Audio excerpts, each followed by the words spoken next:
Ah, the thesis. For so many graduate students, just hearing that word can bring on a cold sweat. But what if I told you there's a blueprint, a proven plan that can take this huge, intimidating mountain of a project and turn it into something you can actually manage and even enjoy? Right now, does it all just feel chaotic? Like you've got 1,000 puzzle pieces dumped on a table and no picture on the box to guide you?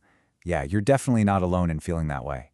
But the solution isn't just more coffee or more late nights. What you really need is a structure, a clear roadmap that's going to take you from that messy pile of ideas to a polished, professional piece of research. And here is that roadmap. First, we're going to look at the overall 5-chapter blueprint. Then we'll get into the nitty-gritty of laying a super strong academic foundation. After that, we'll talk about how to present your data so it really pops.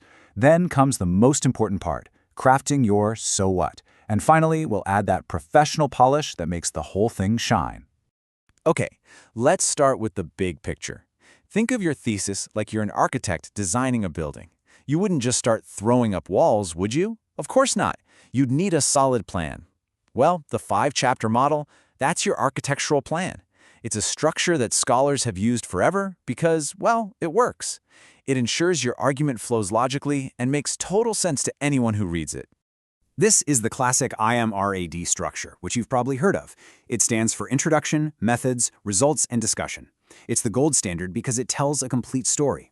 The introduction asks, hey, what's the problem here? The methods section explains, so how did I tackle it? The results section reports, and here's what I found out. And then, the grand finale, the discussion, answers the biggest question of all. Okay, but what does it all mean? So let's talk about construction.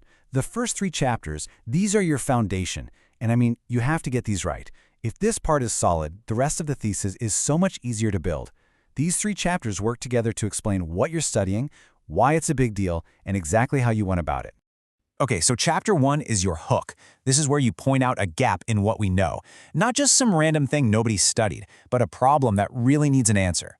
Chapter 2 is where you prove you've done your homework. You put your study in conversation with all the big names in your field. And Chapter 3? That's your recipe book. You lay out every single step you took so people can trust your findings.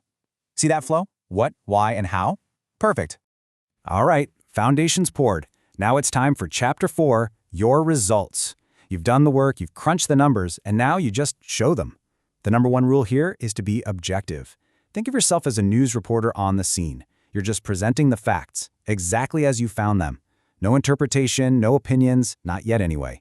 But let's be honest, a giant wall of text filled with stats and numbers is, well, it's boring and confusing. The real challenge here is to make your findings pop off the page. And the best way to do that is with clean, clear, professional-looking visuals like tables and charts. Tables are fantastic when you need to show precise numbers, like the mean and standard deviation here. But check this out. Notice something missing? Where are all the vertical lines? Well, in proper APA style, you just don't use them. It's a tiny little detail, but it's one of those things that immediately signals to your reader that you know what you're doing. And this just shows you the power of a good chart. While that table gave us the exact numbers, this bar chart gives us the story in a single glance. Boom! You can instantly see that the post-test scores were way higher. It's visual, it's intuitive, and it makes your point instantly. Now this is a super important point. Your reader should be able to look at any of your tables or figures and understand the main takeaway without having to read a single word of the text around it. It has to stand on its own. That means your title needs to be crystal clear and your axes have to be perfectly labeled. No excuses. Okay, you've presented the what in your results. Now comes the best part, the heart and soul of your entire thesis. Chapter 5, the discussion. This is where you, the expert, finally step back onto the stage and tell us the so what. Let's be really clear about this, because this is where a lot of students get tangled up. Chapter 4 is the objective report, it's just the facts. Chapter 5 is your subjective interpretation. It's where you connect the dots, you explain the story behind the numbers, and you finally tell your reader why all this hard work actually matters. And a great discussion does 3 things. First, you interpret the findings. You circle back to your lit review and explain how your results fit in. Do they support a big theory, or maybe challenge it?